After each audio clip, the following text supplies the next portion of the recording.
લોકમત ન્યૂઝમાં આપનું સ્વાગત છે। શ્રી લક્ષ્મીનારાયણ ખળાયતા વણિક ટ્રસ્ટ સંચાલિત નીતિભુવન ખાતે પ્રથમ વખત 501 કિલો કેરીના ભવ્ય આમ્રોત્સવ કેરી મનોરથનું આયોજન તારીખ 31/5/2026ના રોજ સર્વ જ્ઞાતિજનોના સહયોગથી કરવામાં આવ્યું હતું।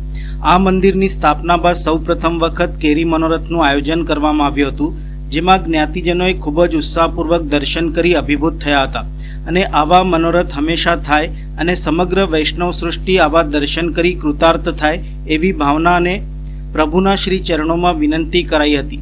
આ પ્રસંગ સૌ જ્ઞાતિજનોના સહયોગથી સંપન્ન થયો હતો। આ ઉત્સવમાં ઇન્દ્રપ્રસ્થ ખળાયતા ગ્રુપના સર્વ સભ્યો દ્વારા ખૂબ જ ઉત્સાહપૂર્વક કાર્ય પૂર્ણ કરવામાં આવેલ હતું। શ્રી લક્ષ્મીનારાયણ ખળાયતા ટ્રસ્ટ દ્વારા સંચાલિત મંદિરમાં શ્રી ખળાયતા જ્ઞાતિના ઈષ્ટ શ્રી કોટિયાર પ્રભુ તથા શ્રી લક્ષ્મીનારાયણ બિરાજમાન છે। આ મંદિર 150 વર્ષ જૂનું છે અને 11 વર્ષ પહેલાં મંદિરનો જીર્ણોદ્ધાર કરવામાં આવ્યો હતો। આ મંદિરમાં 150 વર્ષથી અખંડ દીપ ચાલે છે અને વડોદરા સહિત મધ્ય ગુજરાતમાં વસતા હજારો ખળાયતા જ્ઞાતિજનોનું આસ્થાનું કેન્દ્ર છે।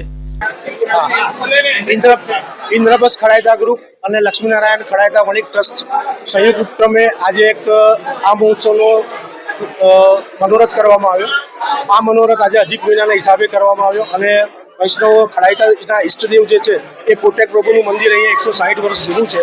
એક મુખ્ય મંદિર અમારું મહુડી ખાતે આવેલું છે અને બીજું મંદિર અમારું અહીંયા છે અને 160 વર્ષથી એની સેવા અવિરત ચાલુ છે અને અખંડ દીવો પણ હજુ અમારે ત્યાં કન્ટિન્યુઅસ ચાલુ છે। આજે રવિવાર હતો અને કેરીનો મનોરથ ફર્સ્ટ ટાઈમ આટલો સરસ બનાવતો એટલે સ્પેશિયલ ઓલ્ડ પાદર રોડથી દર્શન કરવા માટે આવ્યા અને ખરેખર બહુ જ સુંદર સજાવટ કરી છે ઠાકોરજીની કે આપણને જોઈને એમ થાય અને આ જે મહેનત કરી રહ્યા છે ઇન્દ્રપ્રસ્થ ખળાયતા ગ્રુપ અને ચારગામ સમાજના જે સભ્યો બધા ભેગા થઈને જે કાર્ય કરી રહ્યા છે ખૂબ જ કાબિલે તારીફ છે અને સરસ આ રીતે મનોરથ થવા જોઈએ।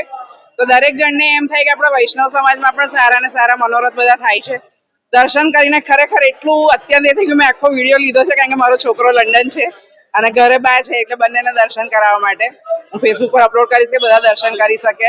જાહેરાત ઘણી થઈ હતી એટલે એમ થયું કે ના આજે જઈએ જ અને દર્શનનો ટાઈમ પણ સારો એવો રાખ્યો છે 5 થી 8 તો કોઈ પણ વ્યક્તિ આવીને દર્શન કરી શકે। ખૂબ ખૂબ આભાર બધી ટીમને કે જે આટલું। મારું નામ જાનકી શાહ છે।